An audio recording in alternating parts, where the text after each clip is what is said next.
기뻐 받으신 줄 믿습니다. 찬양이 엄청 세죠? 불 속에라도. 네, 불 속에라도 들어가서 전해야겠다라는 마음이 들게 하실 분은 주님이십니다. 그 사랑을 우리가 경험한다면, 그 놀라운 사랑을 경험한다면, 정말 전할 수밖에 없는 거구나, 전하게 될 수밖에 없는 거구나, 그렇게 경험하게 될 줄로 믿습니다. 오늘도 그 은혜가 이 예배의 자리 가운데 있게 되시길 예수님의 이름으로 축복합니다. 네, 오늘은 위기 속에서 여전히 소망이 있습니다 라는 제목으로 함께 말씀을 나누려고 합니다. 혹시 여러분 옛날 영화 중에 007 시리즈 아십니까?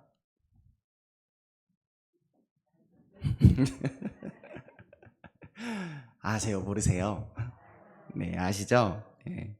인터넷을 찾아보니까 첫 번째 이 007 영화가 1962년도에 나왔다고 하더라고요. 그리고 계속 이어져 가지고 2021년까지 이 007 시리즈가 이어졌다고 합니다. 이 화면은 최신작 007 No Time to Die 라는 제목으로 영화가 또 나왔다고 하더라고요. 그런데 이 007 주인공 이름이 뭔지 아십니까?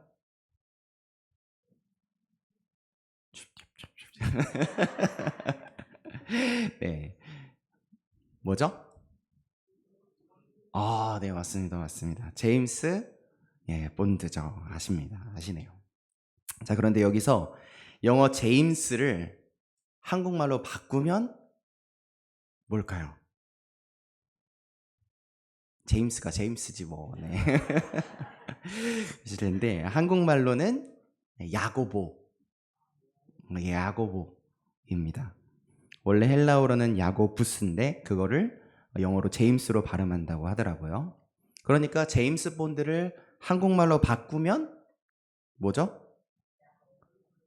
야고보 본드인 겁니다. 제임스 본드는 야고보 접착제. 다음이요. 야고보 본드.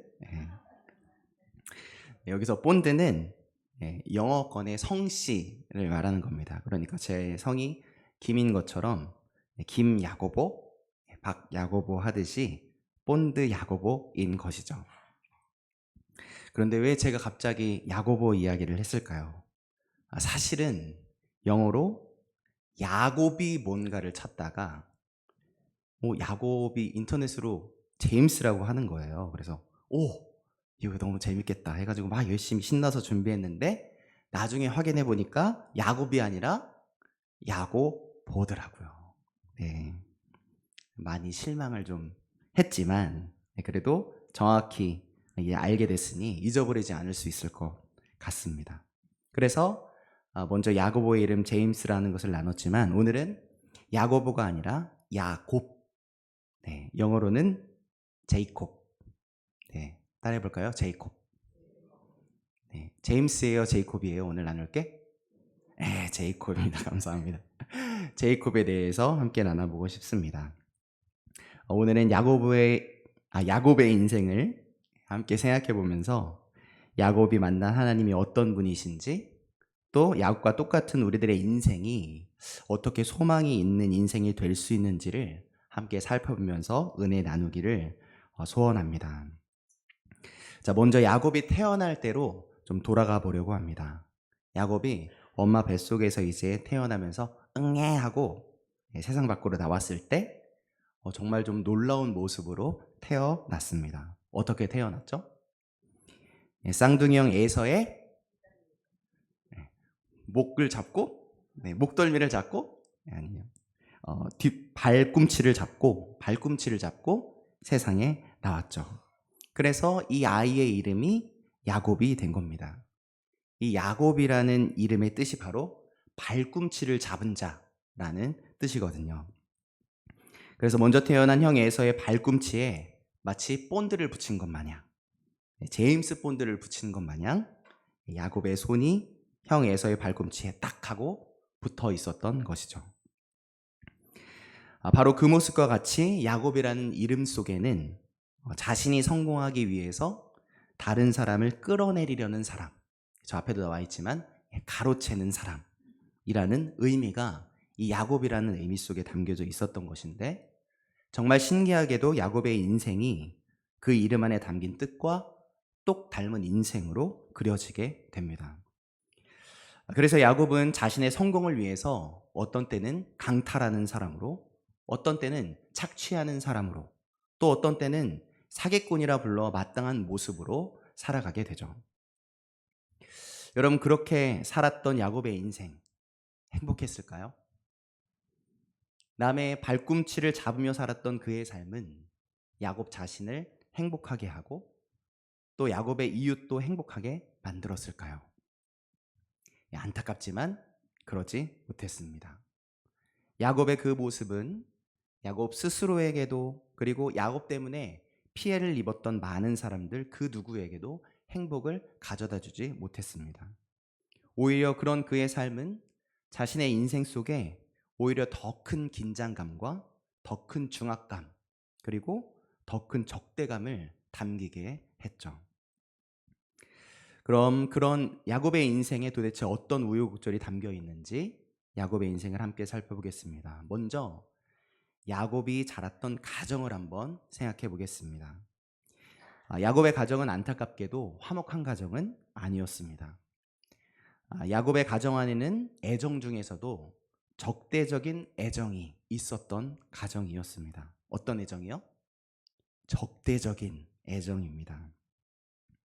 적대적인 애정이라고 표현하는 이유가 뭘까요? 야곱의 가정 안에 있었던 사랑은 누군가 적대적으로 만들게 되는 편애가 있었던 가정이기 때문이었습니다. 여러분, 편애가 뭡니까? 네. 치우치는 사랑이죠. 자녀가 여럿이 있는데 특별히 내가 더 이뻐하는 자녀가 있는 겁니다. 더 많이 사랑해 주되 내 마음이, 그 마음이 너무 커서 드러나게, 또 티가 나게 사랑해 주는 편향된 모양의 사랑이죠. 이렇게 말하는 겁니다. 에이, 막내라 이쁘지 않어. 또는 아이, 첫째라 더 마음이 쓰이잖아 하면서 자연스럽게 한 아이를 더 많이 사랑해주는 모습.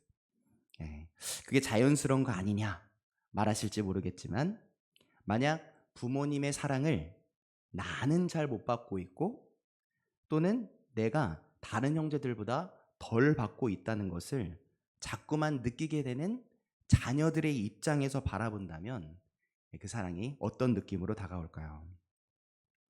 어떤 전문가들은 둘째가 태어나는 것 그 자체만으로도 첫째 아이에게는 마치 우리가 사랑했던 사람과 사별하는 것과 비슷한 정도의 큰 스트레스가 된다고 하는 말을 들었습니다.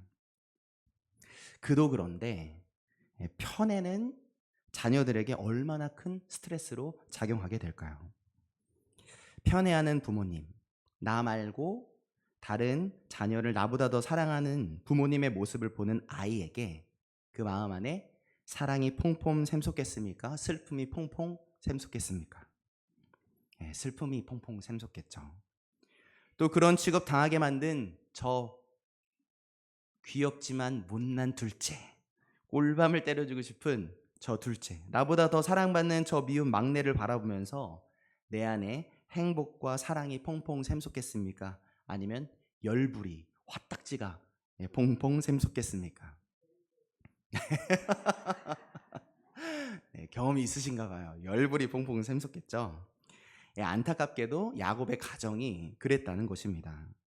당시 문화적, 사회적 상황 자체가 가정 안에 편애가 있는 것이 일반적이었겠지만 야곱의 가정은 당시 일반적인 가정보다 조금 더 심했던 것 같습니다. 창세기 25장 28절을 같이 한번 읽어보도록 하겠습니다. 함께 읽겠습니다. 이삭은 에서가 사냥한 고기를 좋아하므로 그를 사랑하고 리브가는 야곱을 사랑하였더라. 네, 아주 그냥 사랑이 제대로 편향되고 있죠. 아버지 이삭은 누구를 편애합니까? 장자인 에서를 편애했고, 어머니 리브가는요? 둘째인 야곱을 편애합니다. 이 정도 되면 아이고 소리가 나와야 해요. 여러분 제가 왜 적대적인 애정이라고 표현했는지 느껴지십니까? 그래서 아버지 이삭은 축복을 첫째 에서에게 주려고 에서에게 음식을 만들어 오라고 했고, 반대로 어머니 리브가는 에서가 음식을 만들러 나간 그 틈을 타서 사랑하는 둘째 야곱의 털을 붙여 야곱의 에서인 척해서 음식을 만들어 온 척해서 사기를 치게 만들어서 결국 둘째 야곱이 에서가 받을 축복을 가로채도록 만들었죠. 아이고라는 말이 절로 나옵니다. 또 안타깝게도 이 부모님의 편애는 부모의 사랑을 적게 받은 자녀에게만 문제를 만드는 것이 아닙니다. 부모의 사랑을 독차지하며 자란 아이의 내면에도 문제가 생기는데, 부모의 편애를 받고 자란 아이는 성인이 되어서도 자기가 다른 형제들, 다른 사람보다 우월하다는 생각을 갖게 됩니다. 그래서 야곱처럼 자연스럽게 다른 사람을 이기는 것이 목표가 되고, 또 다른 사람을 넘어뜨리고, 또 때로는 속여서라도 내가 이겨야 한다고 생각하고, 또 나의 애씀으로 인해서 피해 입는 사람들을 생각하지 못하게 되는 좀 이기적인 사람으로 자라는 경우가 있죠. 남들 신경 쓰지 않고 독불장군처럼 행동할 수 있는 특별한 자격이 자기에게 있다는 듯이 행동하는 모습, 그 야곱의 모습은 바로 이 부모의 편애에서부터 시작되었던 것입니다. 그렇게 편애 속에서 자란 야곱의 삶의 목표는 자연스럽게 무조건 남들보다 앞서는 것이 되는 거죠. 그래서 이어지는 작은 에피소드, 빨간 죽 이야기에서도 그런 작은 일 가운데서도 야곱의 이기적인 모습이 그대로 드러납니다. 여러분 요리 잘하시죠? 요리 잘하시나요? 제가 수십 년간 요리를 하신 분들 앞에서 요리 얘기를 꺼낸 것이 갑자기 제가 잘못 꺼낸 이야기 같고요. 한번 생각해 보시길 바랍니다. 우리가 맛있는 음식을 요리를 했습니다. 진짜 자신 있는 요리를 했어요. 그런데 사랑하는 형이 또는 사랑하는 언니가, 사랑하는 누나가 마침 배고파하는 겁니다. 그러면 뭐라고 하겠습니까? 여러분 뭐라고 하시겠어요? 이렇게 말하지 않을까요? 나랑 같이 먹을래? 저렇게 화면처럼. 그걸 알았다면, 요리하고 있는 중에 배고픈 걸 알았다면, 와, 잘 됐다. 내가 마침 맛있는 거 만들고 있었거든. 이거 같이 먹자. 형이 좀 상 좀 펴줄래? 내가 또 팥죽 기가 막히게 만들잖아. 한번 같이 먹자. 그렇게 말하며 식사하는 것이 당연하지 않겠습니까? 그런데 야곱은 형 에서가 배고파서 힘들어할 때, 야, 이때다 하는 표정으로 이렇게 말하는 거죠. 형, 많이 배고프구나. 그럼 형 장자의 명분 나한테 줄래? 그러면 내가 이죽 형 줄게. 어때? 장자의 명분 줄 거야? 이거 먹어. 장자의 명분 나 줘. 라고 하는 거죠. 또 아이고 소리가 나옵니다. 자기 형이 배고파 죽겠는데 야곱은 어떻게 하죠? 음식을 나눠 먹자고 하는 게 아니라 그 배고픔을 이용하는 겁니다. 옳았구나 싶어서 바로 이기적인 거래를 제안하는 거죠. 애초부터 권리상 자기 것이 될 수 없는 것을 얻기 위해서 형의 배고픔을 또 가족을 이용하는 못난 모습이 드러나는 겁니다. 그런데 여기서 끝이 아니죠. 그 장자권 줄래 죽 에피소드가 있은 후에 이 야곱이 어떻게 합니까? 정말 아버지가 형 에서에게 주려고 하는 축복을 가로채려고 조작하고 거짓말하고 사기를 쳐서 그 복을 결국 훔쳐내죠. 여러분 야곱이 복에 대한 열망을 가졌고 그것을 어떻게든 쟁취했으니까 야곱이 잘한 걸까요? 아니죠. 아까 말했듯이 야곱의 그 이기적인 행동은 자기 자신에게도 또 그 어느 누구에게도 행복을 가져다 주지 못합니다. 야곱의 그 못된 선택 때문에 형 에서의 마음 안에 어떤 마음이 생겨나죠? 네, 사기를 쳐서 내 복을 다 빼앗아 버린 못된 사기꾼 동생 야곱을 죽여야겠다는 정말 무시무시한 살기의 마음이 형 에서 안에 생겨나죠. 그리고 야곱은 또 어떻습니까? 형 에서 그리고 아버지 이삭에게 사기쳐서 복을 빼앗은 그날 그 순간부터 이제는 언제 죽임을 당할지 모른다는 두려움 속에 평안을 잃어버린 인생으로, 이제는 맘 편히 잠들 수 없는 불안의 인생, 돌베개를 베고 자야 하는 인생으로, 사랑하는 가족들과 함께 살 수 없고 분리된 외로운 인생길, 고단한 인생길이 그때부터 활짝 열리게 된 것이죠. 그래서 야곱이 어떻게 합니까? 자기 집에서 도망쳐 나오죠. 쫓기듯이 외삼촌 라반의 집에 들어가서 살게 되는 겁니다. 자, 야곱의 삶의 이유는 어떻게 되죠? 사기쳤지만 복을 얻었으니까 탄탄대로가 열립니까? 아니죠. 뿌린 대로 거두는 것이라고 했습니까? 그 말 맞다나 야곱은 이번엔 반대로 외삼촌 라반에게 사기를 당하죠. 아이고가 또 튀어나옵니다.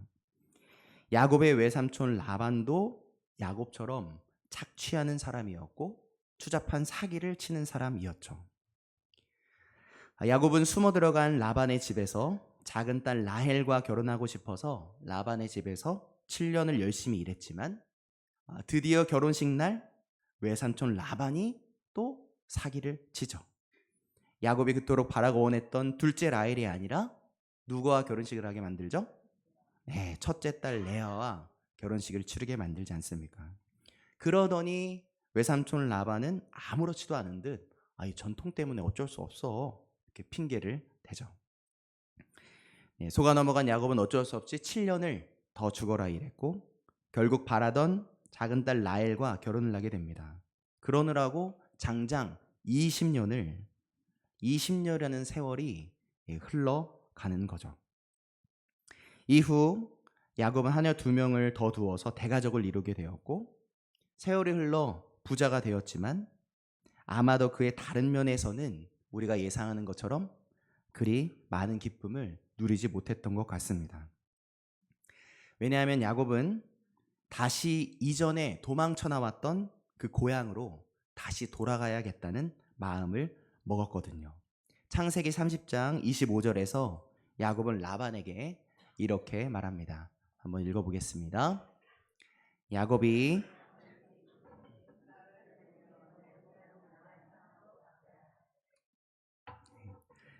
라반에게 이렇게 말하죠. 나를 보내어 내 고향 나의 땅으로 가게 하소서. 근데 여러분 한번 생각해 보시길 바랍니다.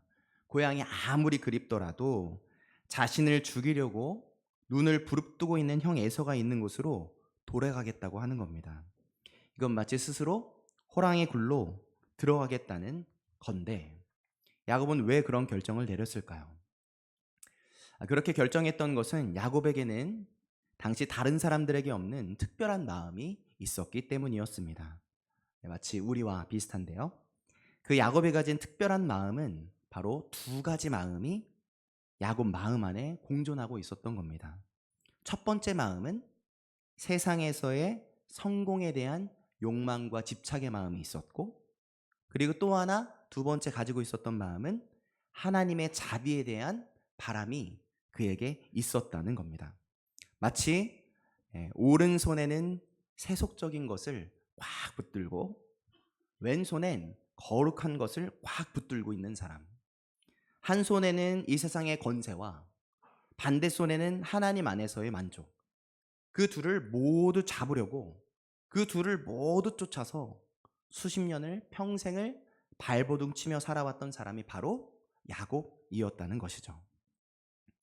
다시 말해 나의 잘됨의 마음만이 아니라 하나님을 향한 마음도 야곱 안에 공존해 있었기에 이 2손을 놓지 않으려고 발버둥 치다가 20년이라는 세월을 지나 보내었던 그 어느 날 야곱은 이제 하나님이 주신 그 마음을 따라서 고향으로 내가 돌아가 봐야겠구나 하고 마음을 먹게 된 것이죠.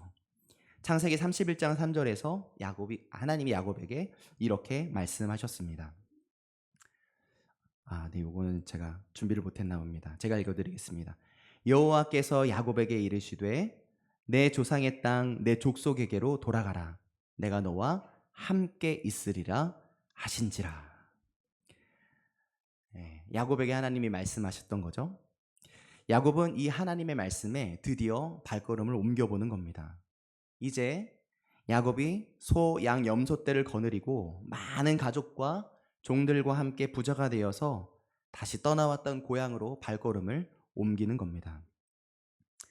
그런데 야곱이 하나님이 말씀하셨으니까 무조건 아멘이라고 하면서 무작정 고향으로 돌아갔을까요? 그럴 리가 없죠. 야곱이 어떤 사람인지 우리는 알고 있잖아요. 야곱은 여전히 자기 이익을 챙길 줄 아는 이기주의자고 또 현실주의자답게 출발 전에 형 에서에게 종들을 먼저, 사자로 표현된 종들을 먼저 보냅니다. 왜 종들을 먼저 보냅니까? 007 작전을 세운 거죠. 007 작전을.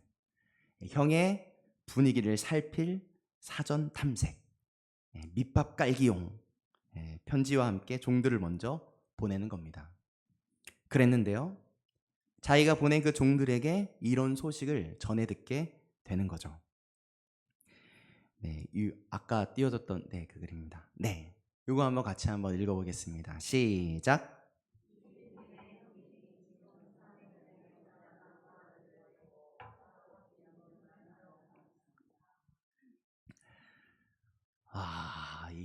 얼마나 긴장되는 순간이었을까요?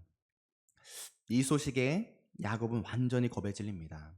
형 에서가 군대 400명을 거느리고 자기에게로 오고 있는 겁니다. 어떤 생각이 들었을까요? 형이 나를 기뻐서 만나려고 오는 걸까? 아니면 나를 죽이려고 다가오는 걸까? 야곱이 알 수 있어요, 없어요? 알 수 없는 겁니다. 그래서 어떻게 할까요? 또 야곱은 007 작전을 세우는 겁니다. 자신이 가진 가축들 중에서 형 에서에게 줄 선물을 따로 분리하고 그 선물들을 자기보다 먼저 앞서 보냅니다. 왜 그렇게 했을까요? 자기가 보내는 선물 덕분에 형의 마음이 누그러지기를 바랬던 두 번째 장치였던 거죠. 그렇게 끝났을까요? 아니죠. 또 야곱답게 꾀를 냅니다. 만약에 격우를 대비해서 형에게 보낸 선물을 모두 두 대로 나눠서 보내죠. 왜냐하면 혹시 형이 앞에 한 대를 치면 어떻게 하죠? 뒤에 있는 때는 도망가게 해서 남은 때는 피할 수 있도록, 혹시 피해가 생기면 피해를 최소화할 수 있도록 선물을 두 대로 나눠서 배치해서 에서에게로 보낸 것입니다. 치밀하죠. 그런데 여러분, 이런 야곱이 계략을 펼친다고 지금 답이 나오는 순간입니까? 계략을 펼치니까 야곱 안에 있던 두려움이 사라졌겠습니까? 그럴 리가 없죠. 형을 만나기까지 어떻게 될지는 알 수 없는 거잖아요. 야곱은 자신이 할 수 있는 온갖 방법을 다 동원했지만 이번 이 순간만큼은 이전에 살아온 삶들과 달리 자기 자신에게 답이 있지 않았던 것입니다. 자기 스스로 힘으로 아무리 노력한들, 선물을 준비한들, 때를 둘로 나눈들, 내 이익을 얻으려는 손에 아무리 힘을 준들, 이번 순간만큼은 답이 없는 순간을 만난 거고 자기 스스로 답을 만들어낼 수 없는 위기의 순간을 만나게 된 것이죠. 에서에게 보낼 선물들을 때로 나눠 앞서 보낸 후 야곱은 두 아내와 여종 11명의 아들들을 데리고 요단으로 흘러가는 야복강 나루를 건넙니다. 그리고 그들을 다 먼저 보내고 자기는 가장 마지막 뒤에 홀로 남죠. 왜 뒤에 남았을까요? 답이 없잖아요. 어떻게든 살려고 하는 겁니다. 진짜 죽을까봐 지금 떨고 있는 겁니다. 아마 야곱은 이 위기의 순간을 만나서 이 혼자 골몰하는 그곳에서 예전이 자신이 저질렀던 일들, 그 수치스러운 행동들이 다 생생하게 떠올랐을 것 같습니다. 형 에서를 무정하게 속인 일도 떠올랐을 것이고, 뿐만 아니라 형 에서가 여전히 분노를 품고 있어서 자신을 죽일지도 모른다는 정말 목죄우는 두려움이 야곱의 마음과 생각을 완전히 덮었을 것이죠. 여러분, 그러니 야곱은 이제 무엇을 붙들 수밖에 없게 된 겁니까? 9절과 10절입니다. 야곱의 고백을 들어보시길 바랍니다. 9절, 10절입니다. 함께 읽어보겠습니다. 앞에 화면에 있습니다. 야곱이 또 이르되 내 조부 아브라함의 하나님, 내 아버지 이삭의 하나님 여호와여. 또 11절도 읽어보도록 하겠습니다. 내가 주께 간구하오니 내 형의 손에서 에서의 손에서 나를 건져내시옵소서.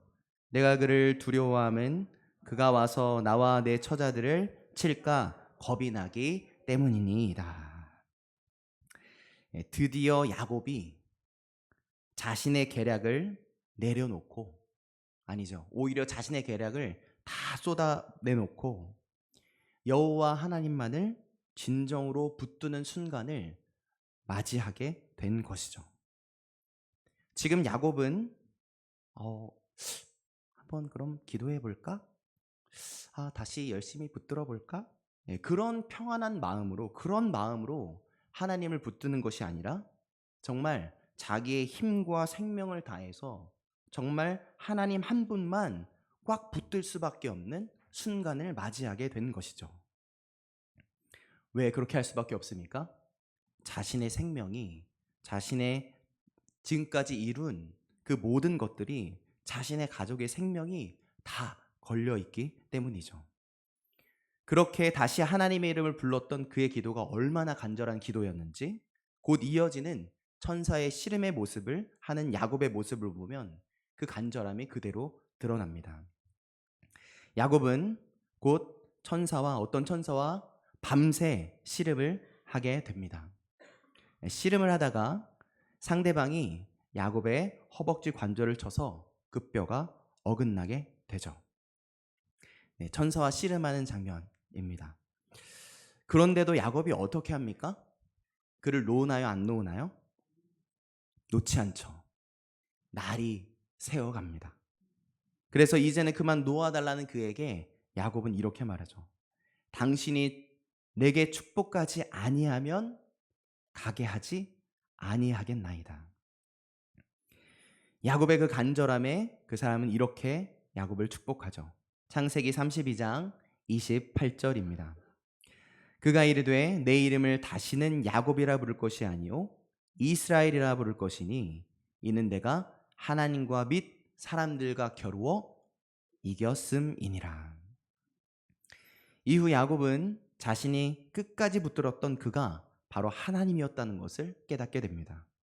얼마나 깜짝 놀랐을까요? 그는 깜짝 놀라서 그곳의 이름을 브니엘이라고 짓습니다. 내가 하나님과 대면하여 보았으나 생명이 보존되었다라는 뜻이 바로 브니엘이죠. 여러분, 그 위기의 순간 하나님을 놓지 않고 붙들었던 야곱의 간절함이 느껴지십니까? 그 간절함은 환도뼈가 어긋났는데도 포기할 수가 없고 놓을 수가 없었던 진짜 진정한 간절함이었죠. 그러니까 야곱은 이 위기의 순간을 통과하면서 여호와 하나님이 아니면, 주님이 아니면 안 되는 사람이 되어갔던 것입니다. 다시 말해서 우리의 하나님은 야곱 그가 맞닥뜨릴 수밖에 없었던 이 절체절명의 위기의 순간이 그의 인생의 끝이 아니라 그의 인생과 그의 존재를 완전히 새롭게 뒤집어 바꿔주시는 놀라운 전환점이 되게 하셨던 것이죠. 긴장감과 중압감과 적대감에 쌓여서 단 하루도 맘 편히 잠들 수 없었을 그의 인생 속에 결국엔 터져버린 그 순간, 하나님은 그의 인생에 생긴 그 틈, 그 위기의 틈에서 오히려 하나님의 은혜가 새어나오고 터져나오게 하셔서 진짜 평안을 얻는 역사적인 순간을 빚어내셨던 것입니다. 자기의 욕심을 버릴 수가 없어서 양손을 꽉 쥐며 살던 그의 인생 한가운데에서 만나게 된 이 위기의 순간, 세상의 이익과 하나님의 손을 둘 다 잡으려고 평생 힘을 주고 있었던 손가락 마디마디에 정말 힘이 다 풀릴 수밖에 없었던 그 낙심의 순간, 그 절망의 순간을 만난 그때로부터 야곱은 자신의 인생에서 단 한 번도 누릴 수 없었던 진짜 평안, 하나님이 주시는 진짜 안정을 만나게 되는 것이죠. 사기를 쳐서라도 평생 자기 이익을 추구했던 야곱의 두 발, 세상 위에 서서 누구에게도 지지 않으라고 힘을 주고 뻗팅기며 서 있었던 야곱의 다리 환도뼈가 마침내 어긋나고 부서지고 난 후에 야곱에게 있어 늘 첫 번째였던 자기 욕망과 욕심의 순위가 하나님을 향한 열망의 그 다음 순위가 돼버린 그제야 야곱의 인생 속에 진짜 평안이 찾아오게 된 것입니다. 여러분, 이 이후로 상황이 어떻게 펼쳐지나요? 정말 놀라운 상황이 펼쳐지죠. 창세기 33장 4절입니다. 함께 읽겠습니다. 에서가 달려와서 그를 맞이하여 안고 목을 어긋맞추어 그와 입맞추고 서로 우니라. 네, 여기까지가 오늘 살펴볼 야곱의 인생의 발걸음입니다. 이 야곱의 걸음 속에 여전히 임하신 하나님을, 그의 멈출 수밖에 없는 시간 가운데에 그를 만나신 하나님을 여러분 다시 발견하셨는지 모르겠습니다. 여러분, 하나님이 우리를 진짜 은혜의 자리로 이끌어 주실 때는 언제입니까? 그때는 바로 한 손으로는 세상을 붙들고 한 손으로는 하나님도 붙들고 싶어하는 우리의 욕심과 욕망이 산산이 깨어지는 것 같은 그 위기의 순간입니다. 우리의 인생이 하나님의 은혜로 뒤덮이게 되는 그 순간은 하나님의 사랑으로 인해서 우리가 뻗팅기고 있었던 우리의 욕심의 환도뼈가 부서지는 그 순간이죠. 우리가 하나님의 은혜를 잊지 않고 하나님이 아니면 안 되는 인상이라는 그 놀라운 사실을 깨달아서 감격의 노래가 내 안에서 펑펑 샘솟아 흘러나오기 시작하는 순간은 바로 우리가 똑바로 서 있는 그 순간이 아니라 주님이 우리를 넘어뜨리는 그 순간이고, 우리가 흠없이 튼튼히 서 있는 그 순간이 아니라 우리를 깨트리셔서 주님만 붙들게 하시는 그 삶의 위기의 순간인 것이죠. 여러분, 할렐루야이십니까? 그런 하나님을 만나셨습니까? 그런 하나님을 만나고 싶으십니까? 그래서 그렇기에 오늘 이 자리에 모인 우리에게 특별히 위기 속에 계신 분이 있는지 모르겠습니다. 특별히 위기 속에 있는 우리에게는 아직 여전히 소망이 있는 것이죠. 우리가 그간 야곱처럼 편애로 인해 좌절과 우월 속에서 살아왔다 해도, 내 힘으로 뻗팅기고 세상도 붙들고 주님도 붙들고 있었다고 해도 그 양손에 힘이 안 빠지고 그 허벅지에 힘이 빠지지 않아서 여전히 불안함 속에 불안에 떨면서 오늘 이 자리까지 살아왔다 해도 우리에게는 여전히 소망이 있는 겁니다. 어떻게 그런 우리에게 소망이 있는 겁니까? 우리 하나님은 그런 우리를 깨트리사, 그 깨트린 틈에서 하나님의 넘치는 은혜가 흘러나오게 하시는 분이시기 때문이죠. 그러니 오늘 또다시 넘어지고 쓰러지는 우리들에게는 소망이 있는 겁니다. 오늘도 내 인생에 답이 없어서 마음에서 눈에서 눈물이 흘러나오는 우리에게는 소망이 있는 것입니다. 지금 말 못할 절망 중에 있고 내 힘으로 어찌할 수가 없는 성도님에게는 지금 소망이 있는 것입니다. 여러분, 무슨 소망입니까? 위기 속에서 우리를 빚으시는 하나님의 소망입니다. 야곱과 같은 우리를 결코 포기하지 않으시는 하나님, 야곱과 같은 우리를 넘어뜨리사 우리를 깨트리사 그것이 끝인 줄 알았는데 오히려 그 넘어짐을 새 은혜요, 새 역사의 시작으로 빚어내시는 하나님, 우리의 그 깨어진 틈으로 은혜의 물줄기가 터져나오게 하실 우리 하나님, 그분이 바로 우리의 변함없는 소망이 되어주시는 것입니다. 할렐루야이십니까? 여러분, 이제 우리의 차례입니다. 혹시 야곱과 같이 살아오셨나요? 지금도 세상과 하나님 둘 다 잡겠다고 두 손과 두 발에 열심히 힘주어서 살아가고 계십니까? 거짓말을 해서라도 속여서라도 높아지려고 애쓰다가 나 자신과 이웃에게 상처를 주고 마셨습니까? 과거에 했던 실수와 잘못으로 인해 여전히 움츠려 살고 계십니까? 내가 어찌할 수 없는 위기 앞에서 떨고 계십니까? 답이 없어서 낙심하고 계십니까? 이제는 내 노력으로 안 되는 문제 앞에 정말 맞닥뜨리셨습니까? 위기 한가운데 홀로 서 계십니까? 그런 우리에게 여전히 소망이 있습니다. 다시 소망의 하나님을 붙들면 되는 것입니다. 위기 한가운데에서 다윗이 만난 우리 살아계신 하나님을 다시 꽉 붙드시길 바랍니다. 우리의 소망의 하나님이 우리들의 끝인 줄 알았던 그 자리를 오히려 은혜의 시작점이 될 수 있도록 만들어 주실 줄 믿습니다. 그 소망을 다시 붙잡고 다시 누리며 다시 노래하는 우리 만숙의 모든 성도님들 다 되시길 예수님의 이름으로 축복합니다. 아멘. 이 시간 함께 힘차게 찬양하고 싶습니다. 사람도 세상을 볼 땐 함께 찬양할 텐데 다시 우리의 소망은 오직 우리 하나님께 있음을 고백하면서 우리의 마음을 담아드리며 함께 힘차게 찬양했으면 좋겠습니다. 힘차게 박수치며 찬양하겠습니다.